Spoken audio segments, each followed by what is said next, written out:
SCN ನ್ಯೂಸ್ಗೆ ಸ್ವಾಗತ. ನಾನು ಪ್ರಿಯಾ. ಈಗ ಹೆಡ್ಲೈನ್ಸ್. ರೈಲ್ವೆ ಇಲಾಖೆಯಲ್ಲಿ ಅಭಿವೃದ್ಧಿಯ ಹೊಸ ಮುನ್ನುಡಿ. ಅಧಿಕಾರಿಗಳು ಉತ್ತಮವಾಗಿ ಕಾರ್ಯನಿರ್ವಹಣೆ ಮಾಡಬೇಕು. ಕೇಂದ್ರ ಸಚಿವ ಸೋಮಣ್ಣ ಸೂಚನೆ. ತುಂಬಿ ಹರಿಯುತ್ತಿರುವ ಹೇಮಾವತಿ ನದಿ, ರೈತರ ಮೊಗದಲ್ಲಿ ಮೂಡಿದ ಸಂತಸದ ನಗೆ. ಬಾಗಿನ ಅರ್ಪಿಸಿದ ಶಾಸಕ ಸಿಮೆಂಟ್ ಮಂಜು.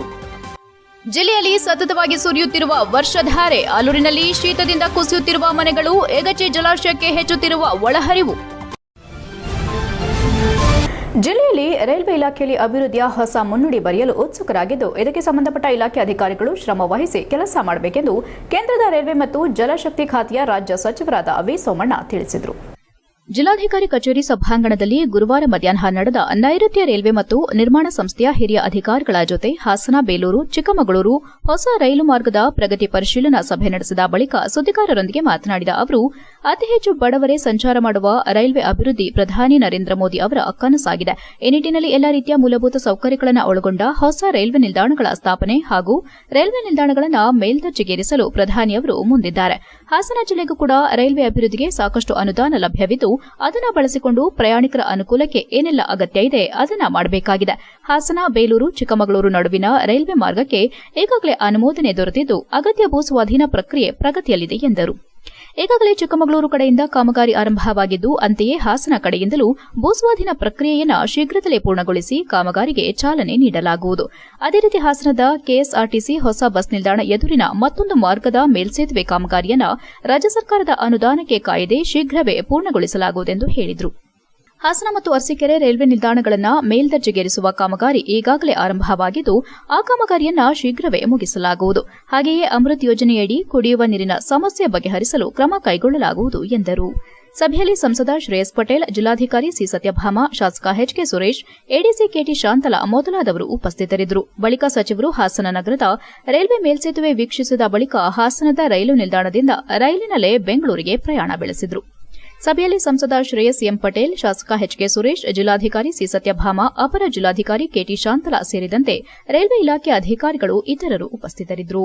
SCN news, Hassan. ಆರೋಗ್ಯವನ್ನು ಲೆಕ್ಕಿಸದೆ ಬಂದು ನನ್ನ ಜೊತೆ ಸುಮಾರು 2 ಗಂಟೆಗೆ ಮೇಲ್ಪಟ್ಟು ಚರ್ಚೆ ಮಾಡಿದ್ದಾರೆ.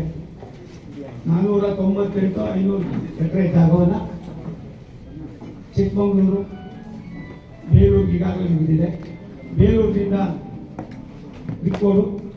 ಬಿಕ್ಕೋಡಿಂದ ಹಾನೂರು ಇಲ್ಲಿ ಬೇಕಾಗಿರ್ತಕ್ಕಂಥ 498 ಎಕರೆ ಜಾಗವನ್ನು ಕೂಡ ಇನ್ನೊಂದು 2 ತಿಂಗಳಲ್ಲಿ ನಮಗೆ ಹ್ಯಾಂಡ್ ಓವರ್ ಮಾಡ್ತಕ್ಕಂಥ ಪ್ರಕ್ರಿಯೆಗೆ ನೋಟಿಫಿಕೇಶನ್ ಆಗಿದೆ.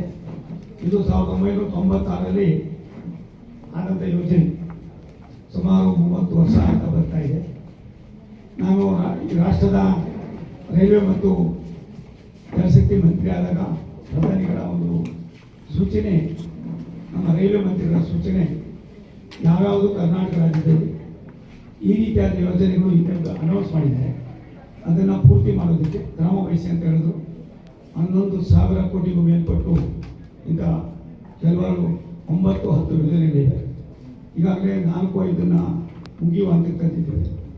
ಇನ್ನೊಂದು 4 ರಾಯದುರ್ಗ, ತುಮಕೂರು, ಚಿತ್ರದುರ್ಗ, ದಾವಣಗೆರೆ,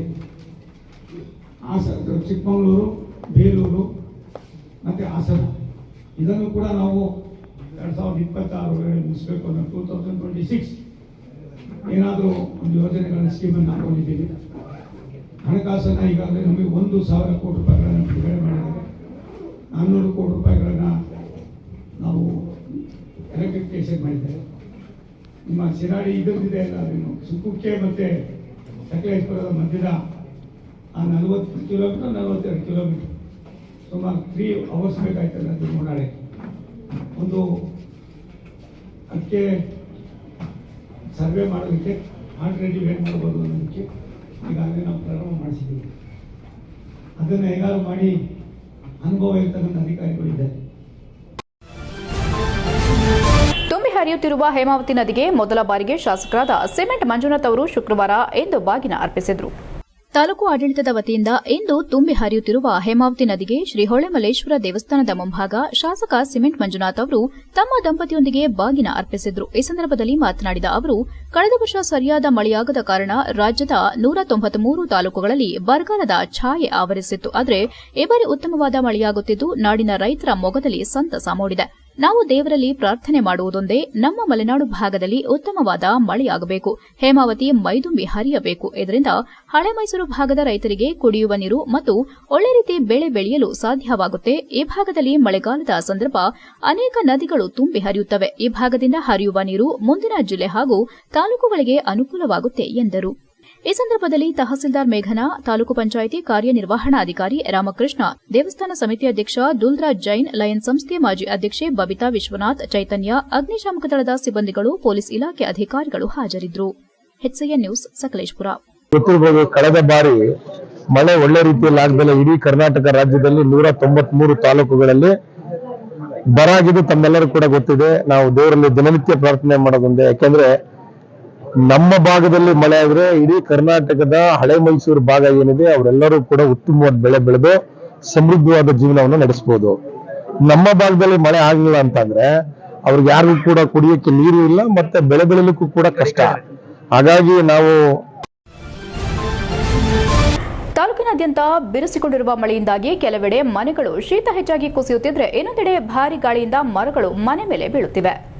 ತಾಲೂಕಿನ ಕದಾಳು ಗ್ರಾಮ ಪಂಚಾಯಿತಿ ವ್ಯಾಪ್ತಿಯ ರಾಮಸಂದ್ರ ಗ್ರಾಮದ ವೃದ್ಧೆ ಜಯಮ್ಮ ಬಿನ್ ಬೆಟ್ಟೇಗೌಡ ಎಂಬುವರ ವಾಸದ ಮನೆಗೋಡೆ ಸತತವಾಗಿ ಸುರಿಯುತ್ತಿರುವ ಮಳೆಗೆ ಕುಸಿದು ಬಿದ್ದಿದ್ದು ಯಾವುದೇ ಪ್ರಾಣಹಾನಿ ಸಂಭವಿಸಿಲ್ಲ. ನಾನು ಕೂಲಿ ಕೆಲಸ ಮಾಡಿಕೊಂಡು ಜೀವನ ನಡೆಸುತ್ತಿದ್ದು, ವಾಸವಾಗಿರುವ ಮನೆಗೋಡೆ ಮಳೆಯಿಂದಾಗಿ ಕುಸಿದು ಬಿದ್ದಿದ್ದು ವಾಸವಿರಲು ತುಂಬಾ ಸಮಸ್ಯೆಯಾಗಿದೆ. ಈ ಬಗ್ಗೆ ತಾಲೂಕು ಆಡಳಿತ ಗಮನ ಹರಿಸಿ ಪರಿಹಾರ ನೀಡುವಂತೆ ಮನೆ ಮಾಲೀಕರಾದ ವೃದ್ಧೆ ಜಯಮ್ಮ ಮನವಿ ಮಾಡಿದ್ದಾರೆ. HCN news, Alur. HCN ನ್ಯೂಸ್ನಲ್ಲಿ ಈಗ ಒಂದು ಪುಟ್ಟ ಬ್ರೇಕ್. Sujala PU college. ಹಾಸನದ ಹೆಸರಾಂತ ವಿದ್ಯಾಸಂಸ್ಥೆಗಳಲ್ಲಿ ಒಂದಾದ Sujala PU college science, commerce ಕೋರ್ಸ್ಗಳಿಗೆ ದಾಖಲಾತಿ ಪ್ರಾರಂಭವಾಗಿದೆ ಮತ್ತು ಸಿಇಟಿ, ನೀಟ್, JEE ತರಗತಿಗಳಿಗೆ ನುರಿತ ಅಧ್ಯಾಪಕರಿಂದ ತರಬೇತಿ ನೀಡಲಾಗುವುದು. ಸುಸಜ್ಜಿತ ಬಯಾಲಜಿ, ಕೆಮಿಸ್ಟ್ರಿ, ಫಿಸಿಕ್ಸ್ ಮತ್ತು ಕಂಪ್ಯೂಟರ್ ಸೈನ್ಸ್ ಲ್ಯಾಬ್ ವ್ಯವಸ್ಥೆ ಮತ್ತು ವಿದ್ಯಾರ್ಥಿನಿಯರಿಗೆ ಪ್ರತ್ಯೇಕ ವಸತಿ ವ್ಯವಸ್ಥೆ ಸೌಲಭ್ಯವಿದೆ. ಮತ್ತು ಹಾಸನದ ಹೆಸರಾಂತ ಗಣಿತಶಾಸ್ತ್ರದ ಉಪನ್ಯಾಸಕರಾದ ಡಾಕ್ಟರ್ ಲೋಕೇಶ್ ಇವರ ಸಾರಥ್ಯದಲ್ಲಿ ಪಿಯು ಕಾಲೇಜ್ ಮುನ್ನಡೆಯುತ್ತಿದೆ. ಸುಜಲಾ ಪಿಯು ಕಾಲೇಜ್, ನಮ್ಮಲ್ಲಿ 100ಕ್ಕೆ 100ರಷ್ಟು ಫಲಿತಾಂಶ. Sujala PU college, Apoorva hotel road, ಉತ್ತರ ಬಡಾವಣೆ, Hassan. Mobile number 9900324364 or 8310486679 or 7259622214. Sujala PU college, ಸುಭದ್ರತೆಯ ಕಾಲೇಜ್.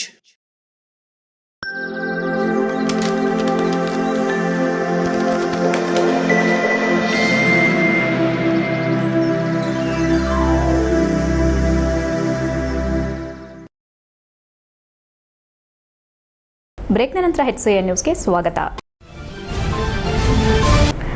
ನಮ್ಮ ದೇಶದಲ್ಲಿ ಅನೇಕರು ಪದವಿ ಪಡೆದು ಉದ್ಯೋಗ ಬೇಕೆಂದು ಹುಡುಕಾಟದಲ್ಲಿರುವ ವ್ಯವಸ್ಥೆ ಕಾಲದಲ್ಲಿ ಉದ್ಯೋಗ ಸೃಷ್ಟಿ ಮಾಡುವಂತಹ ಸ್ವಯಂ ಉದ್ಯೋಗ ಮಾಡುವ ಮೂಲಕ ಸಮಾಜದಲ್ಲಿ ಉತ್ತಮ ರೀತಿ ಬದುಕುವಂತಾಗಬೇಕೆಂದು ಮಲೆನಾಡು ತಾಂತ್ರಿಕ ಶಿಕ್ಷಣ ಸಂಸ್ಥೆ ಕಾರ್ಯದರ್ಶಿ RT ದ್ಯಾವೇಗೌಡ ಸಲಹೆ ನೀಡಿದರು.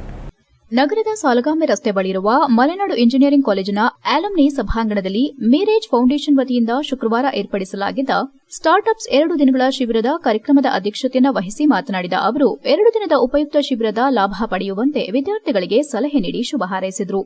ಮಲೆನಾಡು ಇಂಜಿನಿಯರಿಂಗ್ ಕಾಲೇಜಿನ ಮಿರೇಜ್ ವಿಭಾಗದ ಕಾರ್ಯನಿರ್ವಹಣಾಧಿಕಾರಿ ಗೀತಾ ಕಿರಣ್ ಮಾತನಾಡಿ, ನಾವು ಕಲಿತ ಶಿಕ್ಷಣ ಹಾಗೂ ಅನುಭವ ಇತರರಿಗೆ ಪ್ರಯೋಜನವಾಗಬೇಕು ಮತ್ತು ಸಮಾಜ ಸುಧಾರಣೆಯಲ್ಲಿ ಪ್ರಮುಖವಾಗಿ ಅನುಕೂಲವಾಗುವಂತಾಗಬೇಕೆಂದು ತಿಳಿಸಿದರು. ಮಂಗಳೂರು ಸಹ್ಯಾದ್ರಿ ಇಂಜಿನಿಯರಿಂಗ್ ಕಾಲೇಜಿನ ಕಾರ್ಯನಿರ್ವಹಣಾಧಿಕಾರಿಗಳಾದ ಜಾನ್ಸನ್ ಟೆಲ್ಸ್ ಅವರು ವಿವಿಧ ಕಾಲೇಜಿನಿಂದ ಬಂದಂತಹವರಿಗೆ ಜೀವನದಲ್ಲಿ ಉತ್ತಮ ಬದಲಾವಣೆಯನ್ನು ಹೇಗೆ ತರಬಹುದು ಮತ್ತು ಬದುಕನ್ನು ಕಟ್ಟಿಕೊಳ್ಳಲು ಅವಕಾಶ ಹೇಗೆ ಉಪಯೋಗಿಸಿಕೊಳ್ಳಬಹುದೆಂದು ಮಾಹಿತಿ ನೀಡಿದರು. ಮಲೆನಾಡು ಇಂಜಿನಿಯರಿಂಗ್ ಕಾಲೇಜಿನ ಪ್ರಾಂಶುಪಾಲರಾದ ಡಾ AJ ಕೃಷ್ಣಯ್ಯ ಮಾತನಾಡಿ, ಇಂದಿನ ತರಬೇತಿ ಕಾರ್ಯಕ್ರಮದಲ್ಲಿ BIT engineering college Bengaluru, CIT ಗುಬ್ಬಿ, LVS Kasaragod, MIT Mysuru, MIT Pandavapura ಈ ಇಂಜಿನಿಯರಿಂಗ್ ಕಾಲೇಜಿನ ಪ್ರಾಧ್ಯಾಪಕರು, ವಿದ್ಯಾರ್ಥಿಗಳು ಭಾಗವಹಿಸಿ ತರಬೇತಿ ಪಡೆಯಲು ಆಗಮಿಸಿರುವವರಿಗೆ ಶುಭ ಕೋರಿದರು ಹಾಗೂ ಇತರರಿಗೆ ಈ ತರಬೇತಿ ಅನುಕೂಲವಂತಾಗಬೇಕೆಂದು ಹೇಳಿದರು. ಕಾರ್ಯಕ್ರಮದಲ್ಲಿ ಮಲೆನಾಡು ತಾಂತ್ರಿಕ ಶಿಕ್ಷಣ ಸಂಸ್ಥೆಯ ಮ್ಯಾನೇಜರ್ ಶಿವರಾಮ್ ಕೃಷ್ಣಯ್ಯ, ಮಲೆನಾಡು ಇಂಜಿನಿಯರಿಂಗ್ ಕಾಲೇಜಿನ ನಿರ್ದೇಶಕರಾದ ಡಾ ಎಸ್ ಪ್ರದೀಪ್ ಮಾತನಾಡಿದರು. ಇದೇ ವೇಳೆ ಮಲೆನಾಡು ತಾಂತ್ರಿಕ ಶಿಕ್ಷಣ ಸಂಸ್ಥೆಯ ಖಜಾಂಚಿ ಎಸ್ ಶ್ರೀಧರ್, ನಿರ್ದೇಶಕರಾದ ಚೌಡುಬಳಿ ಜಗದೀಶ್, ಎಚ್ಕೆ ಗುರುಮೂರ್ತಿ ಇತರರು ಉಪಸ್ಥಿತರಿದ್ದರು. ಕಾರ್ಯಕ್ರಮದ ಆಯೋಜನೆಯನ್ನ ಮೇರೇಜ್ ಕಾರ್ಯನಿರ್ವಹಣಾಧಿಕಾರಿ ಡಾ ಗೀತಾ ಕಿರಣ್ ಹಾಗೂ ಪ್ರಾಧ್ಯಾಪಕರಾದ ಡಾ ಮೋಹನ್ ಕುಮಾರಿ, ಡಾ ಎಂಆರ್ ವಿನುತಾ ವಹಿಸಿದ್ರು. HCN news Hassan. Students of all the branches, because Dr. Geeta Kiran has taken very painful job with her associates to conduct such a wonderful innovation program in our college. The management will be very happy to know all these things because our staff, faculty are taking much pain to organize a wonderful facilities to innovation regarding the future knowledge to the students. I wish all the students have a good day and have a better Village Foundation, with the collaboration of some IAC and other organizations, they have organizing this event. And what the Dr. Geeta Kiran is explained before in the details, and our director also is enlightening the things about the activities. So the many more events they have conducted to enlightening to develop the skill and knowledge. Yagachi ಜಲಾಶಯಕ್ಕೆ ಮೂಡಿಗೆರೆ ಹಾಗೂ ಚಿಕ್ಕಮಗಳೂರು ಸೇರಿದಂತೆ ಮಲೆನಾಡು ಭಾಗದಲ್ಲಿ ಅತಿ ಹೆಚ್ಚಾಗಿ ಮಳೆಯಾಗುತ್ತಿರುವ ಹಿನ್ನೆಲೆ ಬೇಲೂರಿನ ಯಗಚಿ ಜಲಾಶಯಕ್ಕೆ ಒಳಹರಿವು ಹೆಚ್ಚಾಗಿ ಬರುತ್ತಿರುವುದರಿಂದ ಭರ್ತಿಯಾಗಲು ಕೇವಲ 3 ಅಡಿಗಳು ಬಾಕಿ ಇದ್ದು ಯಾವ ಸಮಯದಲ್ಲಾದರೂ ನೀರನ್ನು ಕ್ರೆಸ್ಟ್ ಮೂಲಕ ಹೊರಬಿಡಲಾಗುವುದು.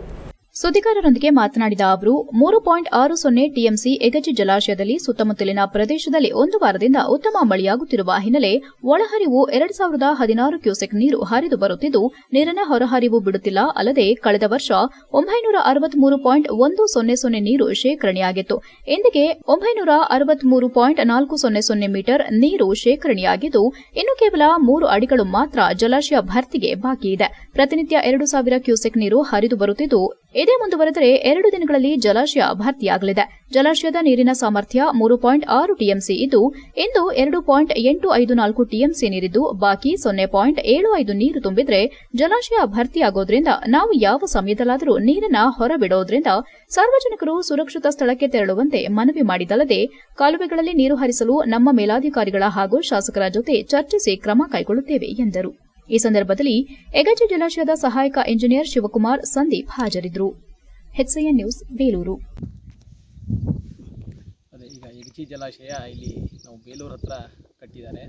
ಇದಕ್ಕೆ ಏನು ಅಂತಂದರೆ ನದಿ ಪಾತ್ರ ಇದಕ್ಕೆ ಹಿಂಗಡೆ ನಮಗೆ ಅಚ್ಚುಕಟ್ಟಿಗೆ ನೀರು ಬರೋದು, ನಮಗೆ ಇದಕ್ಕೆಲ್ಲ ನೀರು ಬರೋದು ಡ್ಯಾಮ್ಗೆ ಇದು ಹೆಚ್ಚಿನ ಪಾತ್ರ ನಮಗೆ ಚಿಕ್ಕಮಗಳೂರು ತಾಲೂಕಿಂದ ನಮಗೆ ಜಾಸ್ತಿ ನೀರು ಬರುತ್ತೆ. ಸೊ ಇವಾಗ ಚಿಕ್ಕಮಗಳೂರು ನದಿ ಪಾತ್ರದಲ್ಲಿ ತುಂಬ ವ್ಯಾಪಕವಾಗಿ ಮಳೆ ಆಗ್ತಾ ಇದೆ. ಈಗ ಸತತವಾಗಿ ಒಂದು 5 ದಿವಸದಿಂದ ಇವತ್ತು ಡ್ಯಾಮ್ಗೆ 2000 ಕ್ಯೂಸೆಕ್ಸ್ ನೀರು ಹರಿದು ಬರ್ತಾ ಇದೆ. ಸೊ ಇದೇ ಥರ ಮುಂದುವರೆದಲ್ಲಿ ನಮಗೆ ಇನ್ನೊಂದು 3-4 ದಿವಸದಲ್ಲಿ ಡ್ಯಾಮು ತುಂಬುವಂಥ ಸಂದರ್ಭ ಇದೆ. ಇವತ್ತು ನಮಗೆ ಒಟ್ಟು ಈ ಡ್ಯಾಮಿನ ಕೆಪಾಸಿಟಿ 3.6 TMC ನೀರನ್ನು ಇದು ಶೇಖರಣಾ ಸಾಮರ್ಥ್ಯ ಹೊಂದಿದೆ. ಇದರಲ್ಲಿ ಇವಾಗ 2.85 ಇವತ್ತಿನ ಸಾಮರ್ಥ್ಯ ಇದೆ. ಇವತ್ತಿನ ಒಂದು ಮಟ್ಟದಲ್ಲಿ ನಮಗೆ ಕುಷನ್ ಒಂದು 0.3 ಇಟ್ಕೊಂಡು ನಮಗೆ ಇನ್ನೊಂದು 0.45 TMC ನೀರು ನಮಗೆ ಬಂತು ಅಂತಂದರೆ ನಾವು ನೀರನ್ನು ಯಾವುದೇ ಸಮಯದಲ್ಲಾದರೂ ಕ್ರೆಸ್ಟ್ ಗೇಟ್ಗಳ ಮೂಲಕ ಕೆಳಗಡೆ ಭಾಗಕ್ಕೆ ಬಿಡುವಂಥ ಒಂದು ವ್ಯವಸ್ಥೆ ಮಾಡ್ಕೊತೀವಿ. ಅದಕ್ಕೆ ಇವಾಗ ಏನು ಅಂತಂದರೆ ನಾವು ಎಲ್ಲ ಸಾರ್ವಜನಿಕರಲ್ಲಿ ನಾವು ಕೇಳ್ಕೊಳ್ಳೋದೇನು ಅಂತಂದರೆ ನದಿ ಪಾತ್ರದಲ್ಲಿ ಇರುವಂಥ ಎಲ್ಲ ಸಮಸ್ತ ಜನರು ಕೂಡ ಮೇಲ್ಗಡೆ ಸುರಕ್ಷಿತ ಸ್ಥಳಗಳಿಗೆ ತೆರಳಬೇಕು. ಯಾವುದೇ ಸಂದರ್ಭದಲ್ಲಾದರೂ ಅಣೆಕಟ್ಟಿನಿಂದ ನೀರನ್ನು ಬಿಡುವ ಸಾಧ್ಯತೆ ಇರೋದ್ರಿಂದ ಕಳೆದ 25 ದಿನಗಳಿಂದಲೂ ಸುರಿಯುತ್ತಿರುವ ಭಾರೀ ಮಳೆಗೆ ನಗರದ ಶ್ರೀನಗರದಲ್ಲಿ 4-5 ಮನೆಗಳು ಕುಸಿದು ಅಪಾರ ನಷ್ಟ ಉಂಟಾಗಿದ್ದು ಕೂಡಲೇ ಸಂಬಂಧಪಟ್ಟ ಅಧಿಕಾರಿಗಳು ಸೂಕ್ತ ಪರಿಹಾರ ನೀಡಿ ವಾಸವಾಗಲು ಅವಕಾಶ ಕಲ್ಪಿಸುವಂತೆ ಮನವಿ ಮಾಡಿದರು. ನಗರದ ಜಿಲ್ಲಾ ಬಂದಿಖಾನೆ ಹಿಂಭಾಗ ಶ್ರೀನಗರದಲ್ಲಿ ಮುನೀರ್ ರುಕ್ಕಯ್ಯ, ನಾಸಿರ್ ಭಾನು ಸೇರಿದಂತೆ ಹಲವರ ಮನೆಗಳು ಹೆಚ್ಚಿನ ಮಳೆಗೆ ಕುಸಿದಿವೆ. ಇವರು ಕಳೆದ 30 ವರ್ಷಗಳಿಂದಲೂ ವಾಸವಾಗಿದ್ದು ಹೆಂಚಿನ ಮನೆಗಳಾಗಿವೆ. ಈ ಭಾಗದಲ್ಲಿ ಬಹುತೇಕ ಹೆಂಚಿನ ಹಳೆಕಾಲದ ಮನೆಗಳಿರೋದ್ರಿಂದ ಇಂತಹ ಮಳೆಗೆ ಒಂದೊಂದಾಗಿ ಮನೆಗಳು ಧರೆಗೆ ಉರುಳಿ ಬೀಳುತ್ತಿವೆ. ಕೂಡಲೇ ಜಿಲ್ಲಾಡಳಿತ ಎಚ್ಚೆತ್ತುಕೊಂಡು ಇಂತಹವರಿಗೆ ಪರ್ಯಾಯ ವ್ಯವಸ್ಥೆಗಾಗಿ ನಿಗಾ ವಹಿಸಬೇಕಾಗಿದೆ. ಇಲ್ಲವಾದ್ರೆ ಮನೆಗಳು ಕುಸಿದಾಗ ಏನಾದರೂ ಅಪಾಯಗಳಾಗುವ ಸಂಭವವಿದೆ. ಶ್ರೀನಗರ ನಿವಾಸಿ ಮುನೀರ್ ಮಾಧ್ಯಮದೊಂದಿಗೆ ಮಾತನಾಡಿ, ಊಟ ಮಾಡುವ ವೇಳೆ ಮನೆಯಲ್ಲಿ ಶಬ್ದ ಬಂದಿದ್ದು ನೋಡುವಷ್ಟರಲ್ಲಿ 2 ಗೋಡೆಗಳು ಕೆಳಗೆ ಬಿದ್ದಿವೆ. ಭಯದಿಂದ ಎಲ್ಲರೂ ಮನೆಯ ಹೊರಗಡೆ ಬರಲಾಗಿದ್ದು, ಈ ವೇಳೆ ಯಾರಿಗೂ ಏನೂ ಪ್ರಾಣಾಪಾಯವಾಗಿಲ್ಲ. ಈ ಮನೆಯಲ್ಲಿ 5 ಜನರು ವಾಸವಾಗಿದ್ದು, ಈ ದುರ್ಘಟನೆ ಸಂಭವಿಸಿದ ನಂತರ ನಗರಸಭೆ ಅಧಿಕಾರಿಗಳು ಹಾಗೂ ಸಂಬಂಧಪಟ್ಟವರು ಮನೆಯನ್ನ ಪರಿಶೀಲಿಸಿದ್ದು ಪರಿಹಾರ ಕೊಡುವ ಭರವಸೆ ನೀಡಿದ್ದಾರೆ ಎಂದರು. ಮನೆ ಬಿದ್ದು ಮನೆಯೊಳಗಿದ್ದ ವಸ್ತುಗಳೆಲ್ಲ ನಷ್ಟವಾಗಿವೆ. ಒಟ್ಟು 4 ರಿಂದ 5 ಲಕ್ಷ ನಷ್ಟವಾಗಿದ್ದು, ಗ್ಯಾರೇಜಿನಲ್ಲಿ ಕೂಲಿ ಕೆಲಸ ಮಾಡಿಕೊಂಡು ಜೀವನ ಸಾಗಿಸುವವರು ನಾವು. ಕೂಡಲೇ ಅಧಿಕಾರಿಗಳು ನಮ್ಮ ಕಷ್ಟಕ್ಕೆ ಸ್ಪಂದಿಸಬೇಕೆಂದು ಮನವಿ ಮಾಡಿದರು. ಸಮಾಜ ಸೇವಕ ದಸ್ತಗೀರ್ ಮಾಧ್ಯಮದೊಂದಿಗೆ ಮಾತನಾಡಿ, ಕಳೆದ ಹಲವು ದಿನಗಳಿಂದ ಸುರಿಯುತ್ತಿರುವ ಭಾರೀ ಮಳೆಯಿಂದಾಗಿ ನಗರದ ಬಂದಿಖಾನೆ ಹಿಂಭಾಗ ಇರುವ ಶ್ರೀನಗರದಲ್ಲಿ ಅನೇಕ ಮನೆಗಳು ಬಿದ್ದಿವೆ. ಇನ್ನು ಅನೇಕ ಮನೆಗಳು ಬಿರುಕು ಬಿಟ್ಟಿವೆ. ಈ ವಿಚಾರವನ್ನು ತಹಸೀಲ್ದಾರ್ ಕಚೇರಿಗೆ ಹಾಗೂ ನಗರಸಭೆಗೆ ತಿಳಿಸಿದಾಗ ಸ್ಥಳಕ್ಕೆ ಬಂದು ಮಂಜೂರು ಮಾಡಿದ್ದಾರೆ. ಶಾಸಕರಿಗೂ ಕರೆ ಮಾಡಿದಾಗ ಸ್ಪಂದಿಸಿ, ನಾನು ವಿಧಾನಸಭಾ ಕಲಾಪದಲ್ಲಿದ್ದು ನಮ್ಮ ಆಪ್ತ ಸಹಾಯಕರು ಸ್ಥಳಕ್ಕೆ ಬರುವುದಾಗಿ ಹೇಳಿದಂತೆ ಬಂದು ನೋಡಿಕೊಂಡು ಪರಿಹಾರ ಕೊಡುವುದಾಗಿ ಆಶ್ವಾಸನೆ ಕೊಟ್ಟು ಹೋಗಿದ್ದಾರೆ ಎಂದರು. ನಿರಂತರವಾಗಿ ಬರುತ್ತಿರುವ ಮಳೆಯಿಂದ 30 ರಿಂದ 40 ಮನೆಯ ಗೋಡೆಗಳಲ್ಲಿ ಬಿರುಕು ಬಿಟ್ಟಿದೆ. ಈ ಭಾಗದಲ್ಲಿ ತುಂಬಾ ಬಡ ಕೂಲಿ ಕಾರ್ಮಿಕರು ವಾಸವಾಗಿದ್ದು, ಕಳೆದ 30 ವರ್ಷಗಳಿಂದಲೂ ವಾಸವಿದ್ದು, ಕಳೆದ ಬಾರಿ ಮನೆ ಬಿದ್ದಾಗ ಪರಿಹಾರ ನೀಡಿದ್ದು, ಈ ಭಾಗದಲ್ಲಿ 5 ಮನೆಗಳು ಪೂರ್ಣ ಹಾನಿಯಾಗಿವೆ. ಜಿಲ್ಲಾಡಳಿತದ ವತಿಯಿಂದ ಇವರಿಗೆಲ್ಲ ನ್ಯಾಯ ಒದಗಿಸಿಕೊಡಬೇಕೆಂದು ಕೋರಿದರು. ಈ ವೇಳೆ ಶಬೀರ್, ಮೊಹಮ್ಮದ್ ಪೀರ್ ಸೇರಿದಂತೆ ಶ್ರೀನಗರ ನಿವಾಸಿಗಳು ತಮ್ಮ ಅಳಲನ್ನ ತೋಡಿಕೊಂಡಿದ್ದಾರೆ. HCN news Hassan. ಈಗ ನೀವು ನೋಡ್ದಂಗೆ ಸುಮಾರು ಮನೆಗಳು ಗೋಡೆ ಬಿದ್ದಿದಾವೆ, ಬಿರುಕು ಬಿಟ್ಟಿದಾವೆ ಇಲ್ಲಿ ಶ್ರೀನಗರದಲ್ಲಿ. ನಿನ್ನೆ ಗೋಡೆ ಬಿರುಕು ಬಿಟ್ಟಾಗ ನಾವು ತಹಸೀಲ್ದಾರ್ ಆಫೀಸಿಗೆ ಮತ್ತು ನಗರಸಭೆ ಕಚೇರಿಗೆ ತಿಳಿಸಿದಾಗ ಸಿಬ್ಬಂದಿಗಳು ಬಂದು ಇಲ್ಲಿ ಸ್ಥಳ ಮಹಾಜರನ್ನು ಮಾಡಿದ್ದಾರೆ.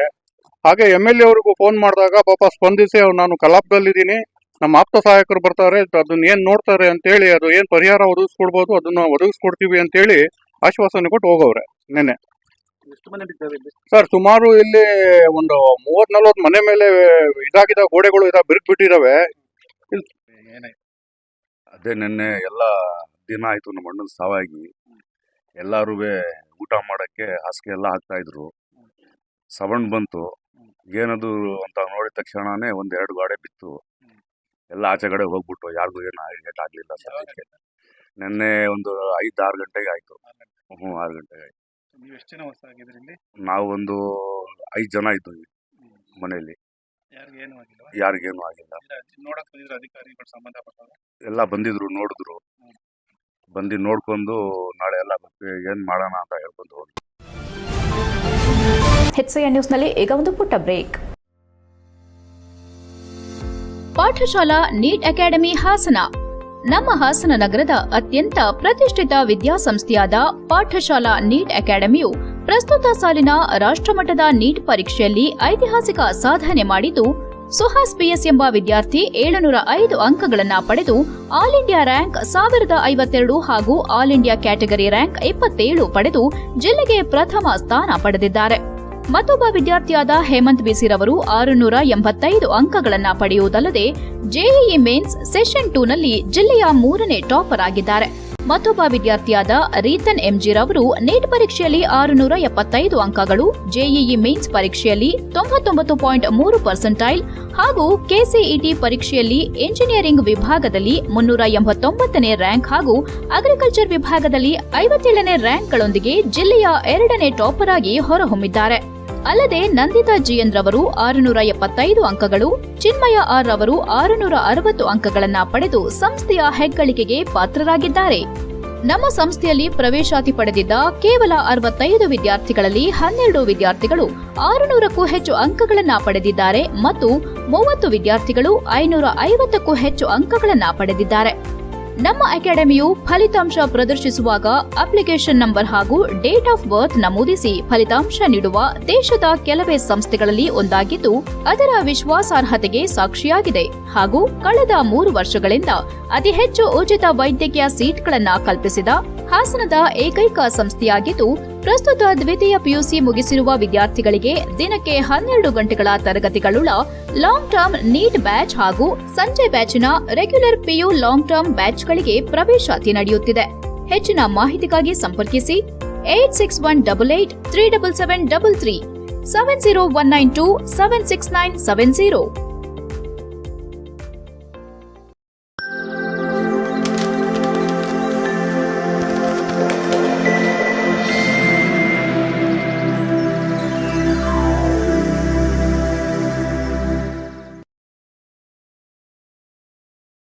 ಬ್ರೇಕ್ನ ನಂತರ HCN ನ್ಯೂಸ್ಗೆ ಸ್ವಾಗತ. ಇಂದು ಕೇಂದ್ರ ಬೃಹತ್ ಕೈಗಾರಿಕೆ ಮತ್ತು ಉಕ್ಕು ಸಚಿವರು HD ಕುಮಾರಸ್ವಾಮಿ ಅವರು ಭಾರತ ಸರ್ಕಾರದ ಉದ್ಯೋಗ ಭವನ ದೆಹಲಿಯ ಭಾರಿ ಕೈಗಾರಿಕೆಗಳ ಸಚಿವಾಲಯದಲ್ಲಿ ಜರ್ಮನ್ ರಾಯಭಾರಿ ಡಾ ಫಿಲಿಪ್ ಅಕರ್ಸ್ಮನ್ ಅವರೊಂದಿಗೆ ಒಳನೋಟಗಳ ಸಭೆಯನ್ನು ನಡೆಸಿದರು. ಗೌರವಾನ್ವಿತ ಪ್ರಧಾನಮಂತ್ರಿ ಶ್ರೀ ನರೇಂದ್ರ ಮೋದಿ ಅವರು ಅವರ ಮಾರ್ಗದರ್ಶನದಲ್ಲಿ ರಫ್ತು ವ್ಯಾಪಾರವನ್ನು ವಿಸ್ತರಿಸುವ ಮತ್ತು ನಾವೀನ್ಯತೆಯನ್ನು ಉತ್ತೇಜಿಸುವ ಮೂಲಕ ಇಂಡೋ ಜರ್ಮನ್ ಸಹಯೋಗವನ್ನು ಹೆಚ್ಚಿಸಲು ನಾವು ಅವಕಾಶವನ್ನು ಅನ್ವೇಷಿಸಿದ್ದೇವೆ. ಹೆವಿ ಇಂಡಸ್ಟ್ರೀಸ್ ಭಾರತ ಸರ್ಕಾರ ಉದ್ಯೋಗ ಭವನ ದೆಹಲಿ ಗೌರವಾನ್ವಿತ ಪ್ರಧಾನಮಂತ್ರಿ ಶ್ರೀ ನರೇಂದ್ರ ಮೋದಿ ಅವರು ಅವರ ಮಾರ್ಗದರ್ಶನದಲ್ಲಿ ರಫ್ತು ವ್ಯಾಪಾರವನ್ನು ವಿಸ್ತರಿಸುವ ಮತ್ತು ನಾವೀನ್ಯತೆಯನ್ನು ಉತ್ತೇಜಿಸುವ ಮೂಲಕ ಇಂಡೋ ಜರ್ಮನ್ ಸಹಯೋಗವನ್ನು ಹೆಚ್ಚಿಸಲು ನಾವು ಅವಕಾಶವನ್ನು ಅನ್ವೇಷಿಸಿದ್ದೇವೆ ಎಂದರು. HCN news Hassan. ಬಾಲ್ಯ ವಿವಾಹವಾಗಿ ಮಗುವಿಗೆ ಎಂದು ಹೇಳಿದ್ರು ಫೇಸ್ಬುಕ್ನಲ್ಲಿ ಪ್ರೀತಿಸಿ ಮದುವೆಯಾದ ವ್ಯಕ್ತಿಯೊಬ್ಬ ಕೇವಲ ಕೆಲವೇ ದಿನಗಳಲ್ಲಿ ಪತ್ನಿಗೆ ವರದಕ್ಷಿಣೆ ಸೇರಿದಂತೆ ಏನೆಲ್ಲದ ಕಿರುಕುಳ ನೀಡಿ ನನ್ನನ್ನು ಮನೆಯಿಂದ ಹೊರಹಾಕಿದ್ದಾರೆ ಎಂದು ನೊಂದ ಕವನ ತಮ್ಮ ಅಳಲನ್ನು ತೋಡಿಕೊಂಡರು. ಪತ್ರಿಕಾಗೋಷ್ಠಿಯಲ್ಲಿ ಶುಕ್ರವಾರ ಮಾತನಾಡಿ, ನಾನು ಮೂಲತಃ ಚನ್ನರಾಯಪಟ್ಟಣ ತಾಲೂಕು ಆನೆಕೆರೆ ಗ್ರಾಮದವಳಾಗಿದ್ದು ಹೊಳೆನರಸೀಪುರ ತಾಲೂಕು ರಂಗೇನಹಳ್ಳಿಯ ಪರಮೇಶ್ ಎಂಬಾತ ಫೇಸ್ಬುಕ್ನಲ್ಲಿ ಪರಿಚಯವಾಗಿ ನಂತರ ನನ್ನನ್ನು ಪ್ರೀತಿಸಿ ಮದುವೆಯಾಗಿದ್ದ. ತಾನು ಬೆಂಗಳೂರಿನಲ್ಲಿ ಕೆಲಸ ಮಾಡುತ್ತಿದ್ದ ವೇಳೆ 2 ವರ್ಷಗಳಿಂದ ಪರಮೇಶ್ ಪರಿಚಯವಾಗಿದ್ದು ನಾನು ನಿನ್ನನ್ನೇ ಮದುವೆಯಾಗುವೆ ಎಂದು ನಂಬಿಸಿದ್ದ. ಅದರಂತೆ ಜೂನ್ 10ರಂದು ಮದುವೆಯಾಗಿ ನಂತರದಲ್ಲಿ ನೀನು ಕೀಳು ಜಾತಿಯವಳು, ವರದಕ್ಷಿಣೆ ತಂದರೆ ನೀನು ನಮ್ಮೊಂದಿಗೆ ಬಾಳಲು ಅವಕಾಶ ನೀಡುವೆ ಎಂದು ಕಿರುಕುಳ ನೀಡಲು ಆರಂಭಿಸಿದ ಎಂದರು. ಜೂನ್ 23ರಂದು ನನ್ನ ಪತಿ ಪರಮೇಶ್ ಹಾಗೂ ಆತನ ಕಡೆಯವರು ಮನಬಂದಂತೆ ಹಲ್ಲೆ ಮಾಡಿ ಕೊಲೆ ಮಾಡಲು ಯತ್ನಿಸಿದ್ರು. ಈ ಸಂಬಂಧ ಹಳ್ಳಿ ಮೈಸೂರು ಠಾಣೆಗೆ 1 ಬಾರಿ ದೂರು ನೀಡಿದ್ರೂ ಅವರು ಸರಿಯಾದ ರೀತಿ ಸ್ಪಂದಿಸುತ್ತಿಲ್ಲ. ರಾಜಕೀಯ ಪ್ರಭಾವದಿಂದ ನನಗೆ ನ್ಯಾಯ ಸಿಗುತ್ತಿಲ್ಲ ಎಂದು ನೋವು ತೋಡಿಕೊಂಡರು. ಪರಮೇಶ್ ನನ್ನನ್ನ ಮದುವೆ ಆಗಿರುವುದು, ನನ್ನ ಮೇಲೆ ಹಲ್ಲೆ ಮಾಡಿರುವುದಕ್ಕೆ ಎಲ್ಲ ಸಾಕ್ಷಿಗಳಿವೆ. ಇದನ್ನ ಪೊಲೀಸರಿಗೂ ನೀಡಿದ್ರೂ ಪರಮೇಶ್ ಮತ್ತು ಆತನ ಕಡೆಯವರನ್ನ ಬಂಧಿಸಿರೋದಿಲ್ಲ. ಈ ಸಂಬಂಧ ಎಸ್ಪಿ ಮೇಡಂ ಅವರಿಗೂ ದೂರು ನೀಡಲಾಗಿದ್ದು ಆದರೆ ಯಾವುದೇ ಪ್ರಯೋಜನ ಆಗಿಲ್ಲ. ಸಂಸದ ಶ್ರೇಯಸ್ ಪಟೇಲ್ ಹಾಗೂ ಅವರ ತಾಯಿಯವರಿಗೂ ಈ ವಿಚಾರ ತಿಳಿಸಿ ಮನವಿ ಮಾಡಿದ್ದೇನೆ. ನನಗೆ ಗಂಡ ಬೇಕು, ಪರಮೇಶ್ನೊಂದಿಗೆ ಜೀವನ ನಡೆಸಲು ಅವಕಾಶ ನೀಡಬೇಕೆಂದು ಇದೇ ಸಂದರ್ಭದಲ್ಲಿ ಮನವಿ ಮಾಡಿದ್ರು. HCN news Hassan. ದಂಡಿಂಗನಹಳ್ಳಿ ಹೋಬಳಿ. ನಂದು ಫಸ್ಟ್ ಒಂದು ಪೋಸ್ಕೋ ಕೇಸ್ ಆಗಿರುತ್ತೆ 16 ವರ್ಷದಲ್ಲಿ. ಆ ವಿಷಯ ಎಲ್ಲರಿಗೂ ಗೊತ್ತಿರೋದ್ರಿಂದ ಅವನಿಗೆ ಬೇರೆ ಮದುವೆ ಆಗಿರುತ್ತೆ. ಆ ಕಾರಣದಿಂದ ನಮ್ಮ ಮನೆಯವರು ಅವನನ್ನು ಒಪ್ಕೊಳ್ಳಲ್ಲ. ಸರಿ ಅಂತ ಹೇಳಿ ಒಂದು ಮಗು ಇರುತ್ತೆ. ಮಗುನ ನಮ್ಮ ಅಪ್ಪ ಅಮ್ಮನ ಹತ್ರ ಬಿಟ್ಟು ನಾನು ಬೆಂಗಳೂರಲ್ಲಿ ಕೆಲಸಕ್ಕೆ ಹೋಗ್ತಿರ್ತೀನಿ.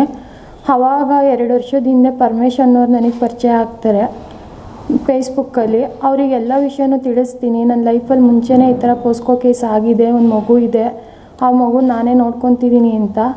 ಅದಕ್ಕೆ ಪರಮೇಶ್ವರು ಕೂಡ ಒಪ್ಕೊಂಡು ಮಗುಗೆ ಏನೇನು ತಗೋಬೇಕು ಅದಕ್ಕೆಲ್ಲ ಅಮೌಂಟ್ ಹಾಕ್ತಿರ್ತಾರೆ.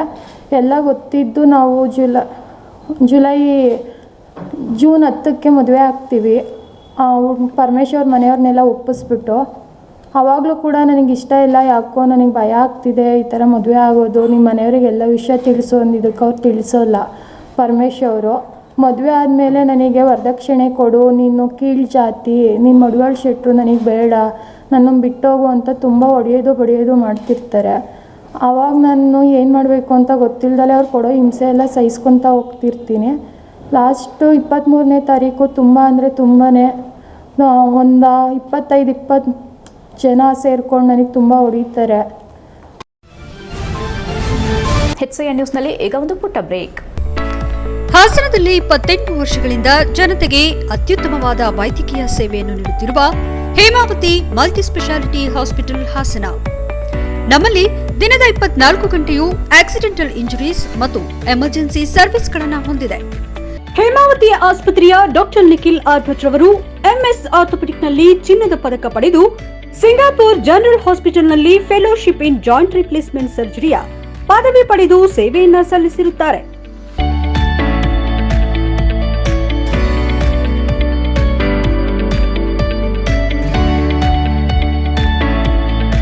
ನಮ್ಮಲ್ಲಿ ಆಂಬ್ಯುಲೆನ್ಸ್ ಸೇವೆಯೂ ಲಭ್ಯ.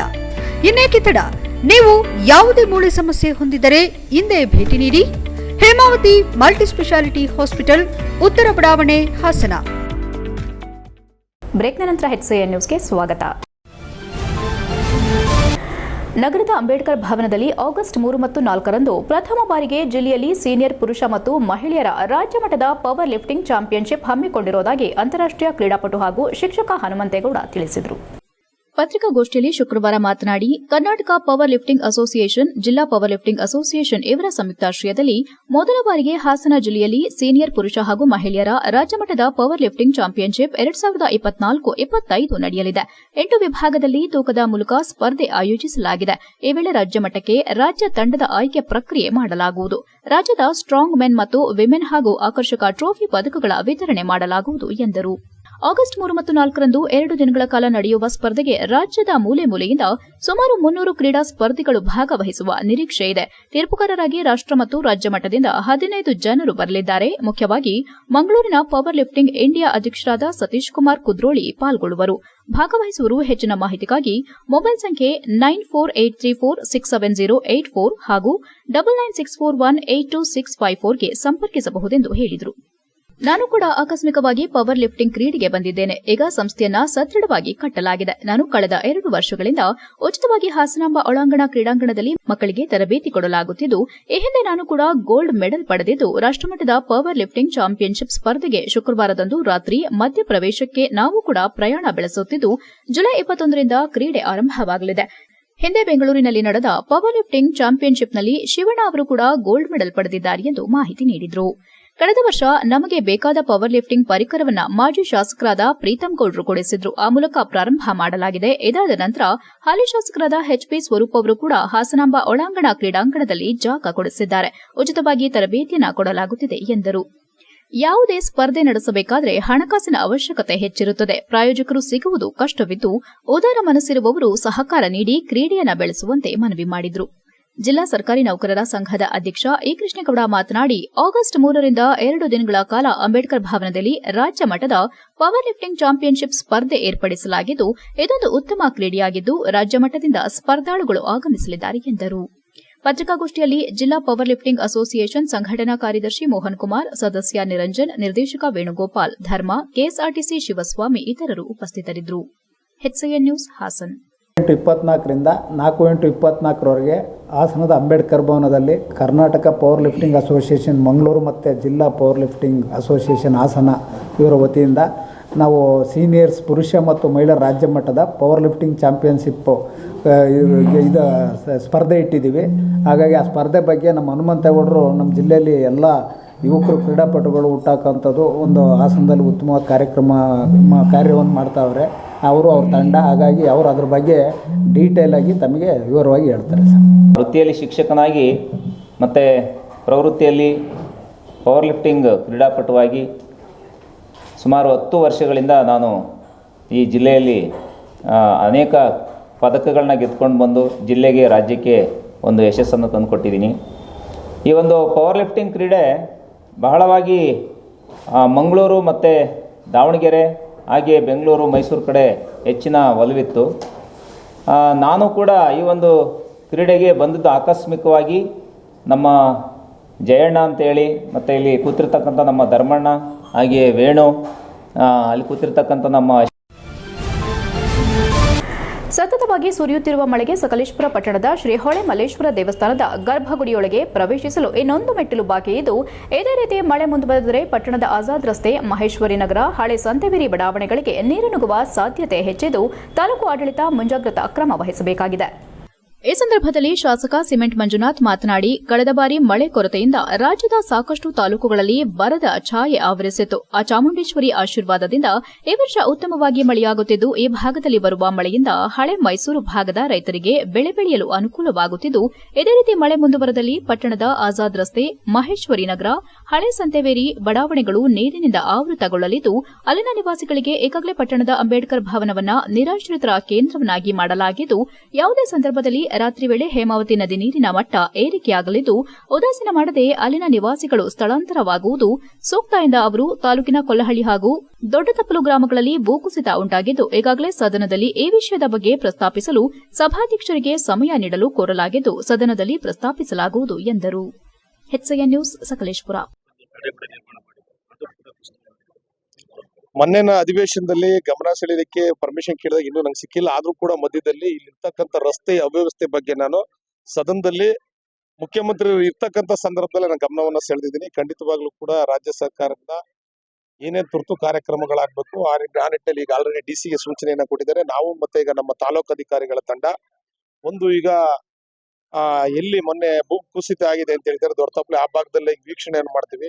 ಮತ್ತೆ ಆಜಾದ್ ರೋಡ್ ಅಲ್ಲಿ ಏನಾದ್ರು ಕೂಡ ಆ ರೀತಿ ನೆರೆ ಪರಿಸ್ಥಿತಿ ಆದ್ರೆ ಏನ್ ಮಾಡ್ಬೇಕು ಅಂತಕ್ಕಂಥದ್ದು ಕೂಡ ಈಗ ಆಲ್ರೆಡಿ ತಹಸೀಲ್ದಾರ್ ಅವರು ಅದಕ್ಕೆ ಅಂಬೇಡ್ಕರ್ ಭವನ ಜಾಗವನ್ನು ಕೂಡ ನೋಡಿ ರೆಡಿ ಮಾಡಿ ಇಟ್ಕೊಂಡಿದ್ದಾರೆ. ಬಟ್ ಕೊನೆಯಲ್ಲಿ ಮತ್ತೊಮ್ಮೆ ಮುಖ್ಯಾಂಶಗಳು. ರೈಲ್ವೆ ಇಲಾಖೆಯಲ್ಲಿ ಅಭಿವೃದ್ಧಿಯ ಹೊಸ ಮುನ್ನುಡಿ, ಅಧಿಕಾರಿಗಳು ಉತ್ತಮವಾಗಿ ಕಾರ್ಯನಿರ್ವಹಣೆ ಮಾಡಬೇಕು, ಕೇಂದ್ರ ಸಚಿವ ಸೋಮಣ್ಣ ಸೂಚನೆ. ತುಂಬಿ ಹರಿಯುತ್ತಿರುವ ಹೇಮಾವತಿ ನದಿ, ರೈತರ ಮೊಗದಲ್ಲಿ ಮೂಡಿದ ಸಂತಸದ ನಗೆ, ಬಾಗಿನ ಅರ್ಪಿಸಿದ ಶಾಸಕ ಸಿಮೆಂಟ್ ಮಂಜು. ಜಿಲ್ಲೆಯಲ್ಲಿ ಸತತವಾಗಿ ಸುರಿಯುತ್ತಿರುವ ವರ್ಷಧಾರೆ, ಆಲೂರಿನಲ್ಲಿ ಶೀತದಿಂದ ಕುಸಿಯುತ್ತಿರುವ ಮನೆಗಳು, ಏಗಚಿ ಜಲಾಶಯಕ್ಕೆ ಹೆಚ್ಚುತ್ತಿರುವ ಒಳಹರಿವು. ಇಷ್ಟೊತ್ತು ನೀವು ನೋಡಿದ್ದು ಹಾಸನದ ಸುದ್ದಿ ಅಂದ್ರೆ HCN ನ್ಯೂಸ್.